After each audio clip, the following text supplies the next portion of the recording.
शुभ सकाळ सर्वांना। आजच्या दिवसाची सुंदर अशी सुरुवात झालेली आहे। बाहेर थंडी खूप आहे, सो थंडीचा अंदाज घेऊन मी स्वतःला पॅक करून घेतला आहे। खूप थंडी आहे आणि आज मला आजीची आठवण झाली होती, सो मी आज आजीसारखं स्कार्फ बांधून तयार झाली आहे। चला तर आता स्वयंपाकाला सुरुवात करूयात, कारण दादूला आणि तेजूला जायचं आहे स्कूलला।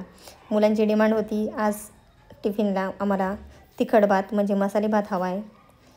मुलं असं भाज्या खात नाहीत, त्यामुळं मी केलं देशी जुगाड। आता निवडून काय निवडतील, त्यामुळं मी सगळ्या भाज्या एकत्र केल्या, मस्त भाताला फोडणी दिली आणि कुकर लावून घेतला। भात उकळत होता तोपर्यंत मी मुलांचा शॉर्ट टिफिन भरून घेतला। तिखट भात म्हटलं की मुलांना हवं असतं लिंबू, आणि त्यासोबत स्वीटही दिलं। इकडे तेजू तयार होत होती, तिच्या वेण्याही घालून दिल्या। पण मॅडमची डिमांड होती, आई अशा लुकमध्ये खाली यायचं नाही सोडवायला। तिने म्हटलं ओके बच्चा। घड्याळात वाजले होते 7:15, परंतु आज आमच्या मॅडमचा अभ्यास बाकी होता, सो इकडे मॅडम अभ्यास करत बसल्या होत्या।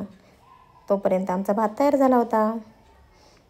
जेवढा अप्रतिम दिसतो आहे तेवढाच अप्रतिम त्याची टेस्ट झाली होती। त्यानंतर मी भात घेतला थंड करून आणि मुलांना टिफिनमध्ये भरून शाळेमध्ये सोडून आले।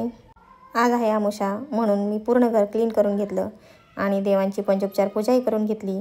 त्यानंतर मी निघाले ऑफिसला जायला। आज साहेब जेवायला नव्हते, सो मीही नाश्ता केला नाही।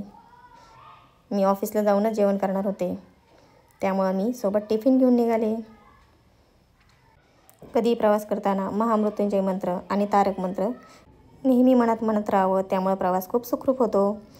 मी पोहोचले ऑफिसला। आज होती अमावस्या, त्यामुळं मला इथेही क्लिनिंग करून घ्यायची होती।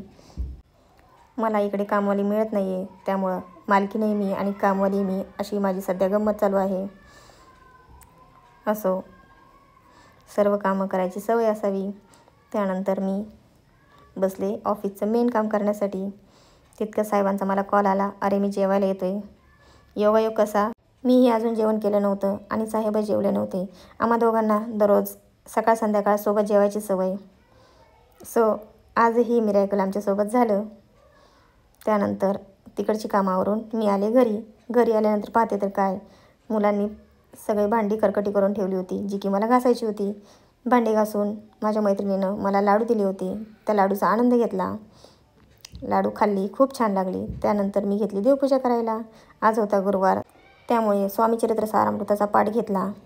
उद्यापासून षडरात्र चालू होत आहे, म्हणजे खंडेराव महाराजांची चंपाषष्ठीपर्यंत ची सेवा, त्यामुळे मी ड्युटी पाजळून घेतली।